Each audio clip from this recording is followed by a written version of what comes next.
Hi,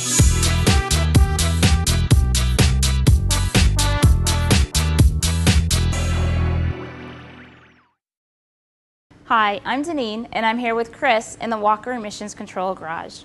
We're going to present a quick review of the 5 basic checks to perform whenever you replace a catalytic converter. Covering these 5 checks can save you a lot of time and money by dramatically reducing the chances of a repeat emissions control failure. Chris is going to get us started with a quick reminder about the many factors that can affect converter efficiency and service life. Thanks, Deneen. It's important to remember that catalytic converters do not fail on their own. They are damaged by other issues, such as an improperly tuned or misfiring engine. So you need to make sure the engine is operating correctly before installing a new converter. As one example, a dramatically discolored converter shell, typically bronze or blue like this one, can indicate a melted catalyst substrate. This clearly points to an upstream problem either within the engine or ignition system and is normally the result of misfiring cylinders. So let's turn to our 5 basic checks to perform whenever you replace a converter. Our first check is to retrieve all powertrain control module trouble codes and perform any and all required repair procedures for those codes. It's also important to determine if there are any PCM reflash updates and/or technical service bulletins available for the vehicle. Manufacturers can periodically correct software issues that can affect emissions performance, and you'll want to be sure these updates are made to the PCM before installing the new converter. Check number 2 is to make sure there are no leaks in the exhaust system. In order for a converter to operate efficiently, it must be able to store and eventually release all of the excess oxygen in the exhaust stream. The oxygen content in exhaust gases is typically less than 1/2 of 1%, while the air we breathe contains about 21% oxygen. So it's easy to see how even a small pinhole leak could pull enough extra oxygen into the exhaust stream to trigger a P0420 code. You can check for leaks by using a smoke machine or performing a basic visual inspection. Another option is to pressurize the exhaust system with compressed air and then spray a solution of soapy water on all the welds and joints. Bubbles will indicate areas of concern. Although all leaks should be addressed, be especially suspicious of any leak upstream of or within 18 inches downstream of the converter.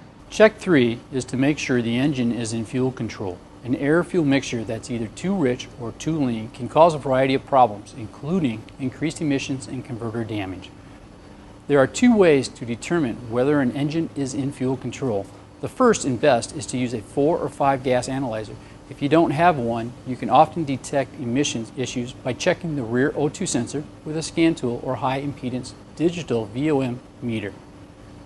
When the engine is idling or running at steady RPMs, the rear O2 sensor reading should be above 450 millivolts. Steady readings of 650 to 850 millivolts are common when an engine is well tuned and the resulting feed gases will allow the converter to operate at high efficiency. If the rear O2 sensor is either switching rapidly or below 450 millivolts, there's either an engine management issue or a mechanical problem, such as an exhaust leak. As Chris just mentioned, the best approach is to use a 4 or 5 gas analyzer. If you have one, you'll want to see a lambda reading as close to 1 as possible, or certainly not outside a range of 0.995 and 1.005 at idle. You'll also want to see a hydrocarbon reading of between 0 and 35 parts per million. Lambda is simply a very precise way to measure an engine's air-fuel ratio.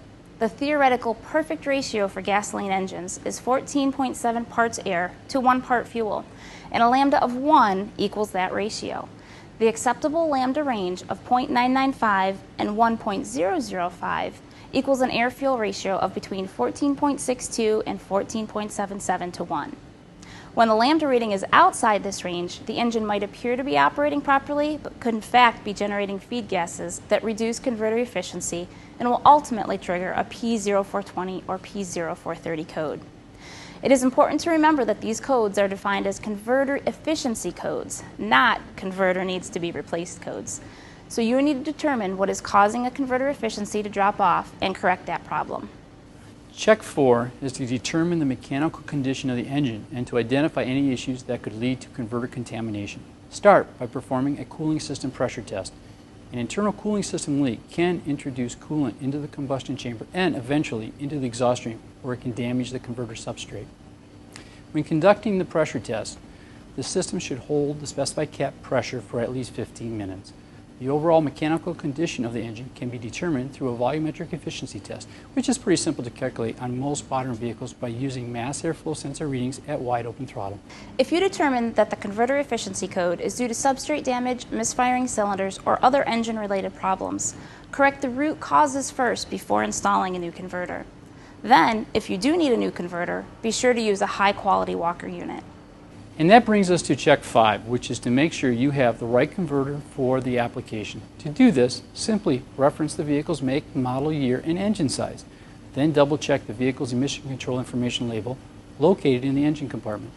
The label will indicate if the vehicle is federal or CARB 50-state emissions certified. The emissions certification status is particularly important if you're in a state that requires that aftermarket replacement converters be CARB compliant on certain vehicles. If a CARB compliant unit is required, make sure to locate the proper engine family, number, or EFN or group number in the Walker Cal-Cat catalog. You can also rely on the fast, easy Walker e-catalog at walkerexhaust.com. So let's do a quick recap of our 5 steps. First, correct all other PCM codes.